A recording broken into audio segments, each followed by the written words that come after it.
Kyle here from allmeatreviews.blogspot.com, part 3. This may end up being 4 parts of the 2015-2016 Albums of the Year countdown.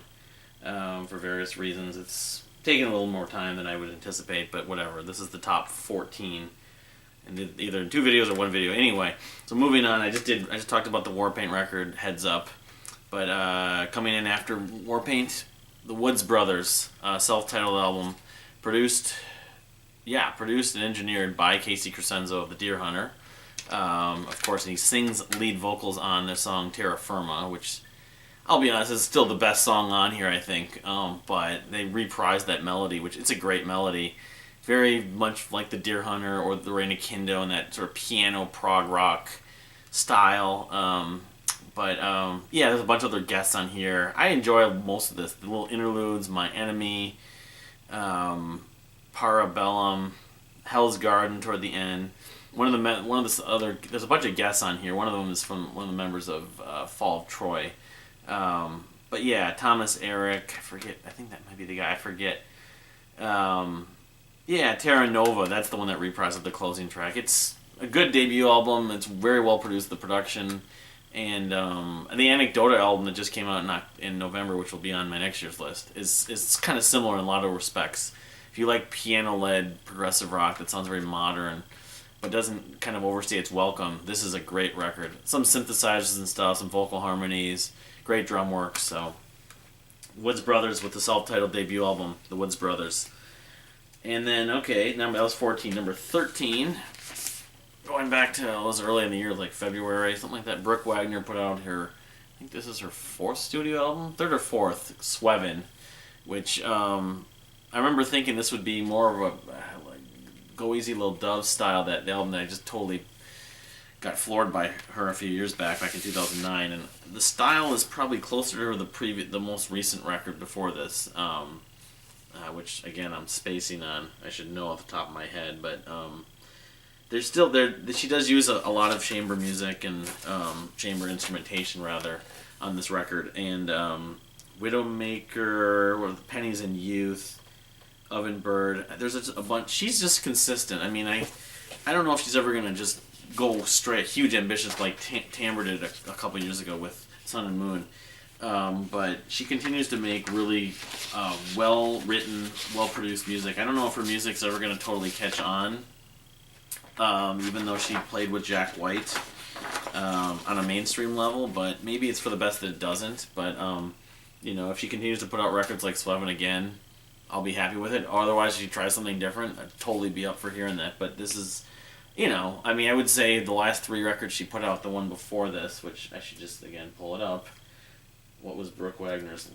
Tennessee musician who's classically trained. Who's, some people compare to some like the Regina Spektor's of the world, but she's better to me. Originator's the one I'm thinking of.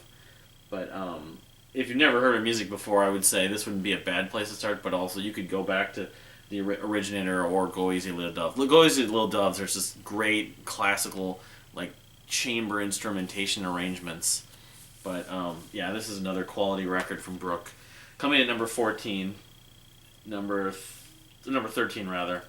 Number 12, I don't have a copy right now, but I should in the near future. Vektor's album Terminal Redux, which they explore some new territories, and while they still kind of do the same thing, they're kind of modern thrash, progressive thrash metal. The only thing I'll say about this, and like all their records, is that they're never short. And so in order to listen to the whole thing, it took me a while. There's Charging the Void, and then they have a couple songs that kind of reprise the same name.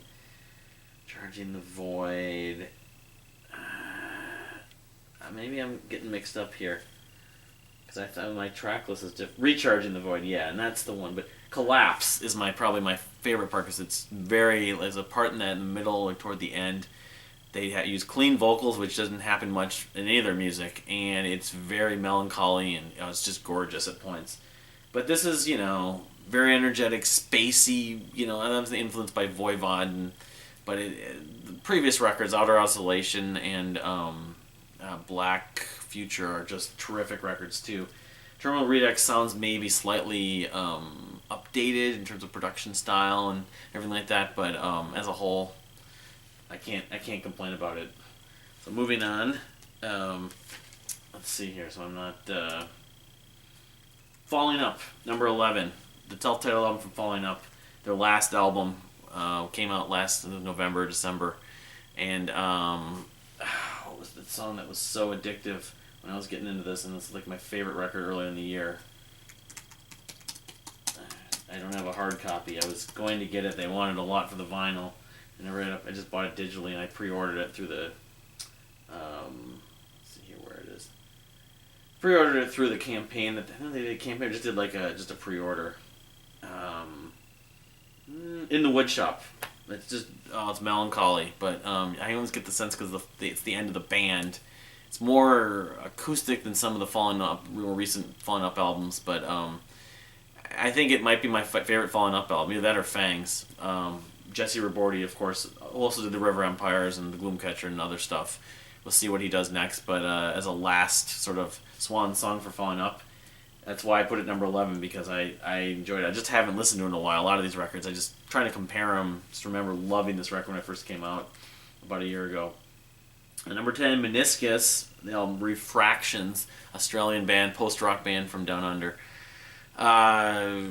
This album surprised me because I kind of have gotten a little watered down with post-rock. A lot of the bands even I used to like haven't been as good in the last few years, but I listened to it recently. I hadn't heard it. I finally got around to listening to it a couple weeks ago, and it was really good. The energy, the dynamics, it's better than the last record. I'm convinced of that, and I like their last record a lot, Meniscus. They're not a very well-known band. They're not, they're not as known as, say, like, even Tangled Thoughts of Leaving, maybe, but guitar textures, the segues, that kind of stuff. There aren't any samples, but I don't know if I need samples from them. They're just, the writing, the compositions just work for them, and they never overstay their welcome again.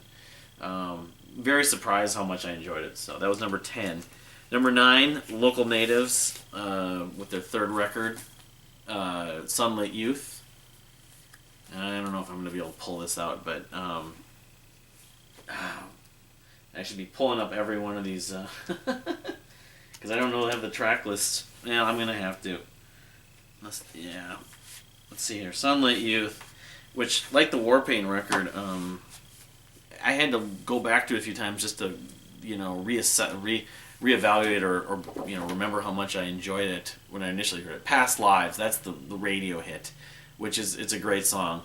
A lot of this album does remind me of Foals, Sunlit Youth from Local. And I mentioned that when I got it. I did a video a few months ago and I picked this up in September. So, I guess comparing this album to the rest of their catalog, it's on par. I'm not sure I like it more than Gorilla Manor, but in terms of memorability, but I'm still, getting into it, though. The truth is I haven't, with the wedding and stuff like that, I just didn't have time to spend as much time as I would like to with it, but I just remember totally thinking this is good, and it's getting bad reviews, and I didn't understand it, so. But yeah, Local Natives coming in at number 9, which, maybe the highest the Local Natives album's ever finished. I remember their last record, Hummingbird, was in the top 10 too, and then Gorilla Manor from 2009 also was, but that was like a great year. There were so many albums it didn't finish quite as high. Came out like 11 or something like that. Anyway, number 8, number 7, next couple of records, I don't have any physical copies of it to show, but Esperanza Spalding's Emily's D plus Evolution. Just recently checked this out. I knew about her for years. She won the Grammy for Best New Artist a few years back. And this album is excellent. It's very funky. It's very proggy at points. The vocals remind me of Janelle Monáe at points, and she's actually on the last Janelle Monáe album, so that doesn't surprise me. But it's not so jazzy, even though I love jazz. It's more of a hybrid. And the last song, the last track, is the drum work is, oh my god, it's a different version. Let me just look it up. I posted something on Twitter about it. Emily's. Let's see here. I just literally, a lot of these albums I just had to put it that high because I was so impressed by it. I've literally only listened to a couple times, but Unconditional Love, that's the one, the alternative version. The drum work on that is amazing. I wasn't even sure who the drummer was. I looked at the credits. There were 2 different drummers on this album. It didn't say what tracks that each one of them played on, but he should be playing jazz, this guy. He's just a beast. Good Lava, Ebony and Ivory. I just kept on listening to song after song, like, oh, this will be a weak song. No, this song's got the cool bass groove. She's a very much of a melting pot of her influences, and she's a great musician and a composer, and she's a really good singer. I mean, I don't know if I'd put her at the vocal level of, say, like Kimbra or Janelle, but I got to listen to her other albums now after being just blown away by this record. Emily's D plus Evolution from Esperanza Spalding at number 8. Number 7, band from Boston who I'd heard about maybe a year ago. They've been really ballyhooed on the progressive rock scene. It's called Bent Knee. Their album Say So. It's chamber rock. It's post rock. It's very dynamic. It's got female vocals. They're kind of out there, but in a good way. They're like almost like Kiss Kiss, or they combine the avant-garde with the melodic and accessible. It's, again, I'm naming specifics. I don't have them off the top of my head because I don't even have it, but I need to listen to the rest of their catalog after loving this record. It's called Say So, the name of this 2015-16 album. They have a new album coming out next year, I guess, so they're a really prolific band. They went to Berkeley. They met each other at Berkeley, I guess, and they're from Boston. Leak Water, that would be one of the songs I really enjoyed. Commercial, The Things You Love, and Eve. Oh yeah, Eve is the 9-minute piece. Very dynamic, multi-parts, the segues really work. So, number 7, Bentley's Say So. Number 6, another great comeback record, maybe next 2 actually are great comeback records. Textures, Phenotype. All I can say is, remembered why I love Textures, and it's probably even, I enjoy this better than the records from the mid to late 2000s.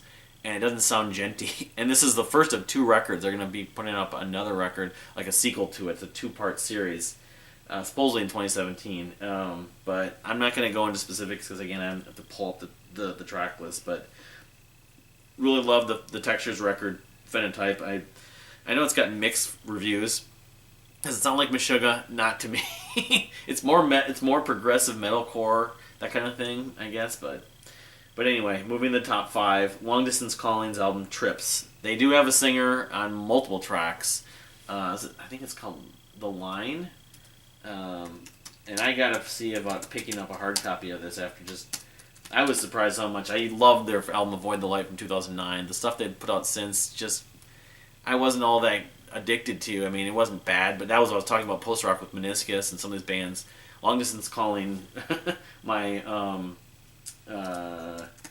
love for them. They're I think from Italy. I think they're either Italy or German. I think it might be German actually. Band that they've been around for a little over a decade, but the vocals actually really suited this album, and it's a mood record. There's a lot of great segues. There's heavy stuff, but then there's more like ambient stuff. And some of the instrumentals are really good. Some of them, the ones with vocals, like I was just mentioning. I forget the singer's name.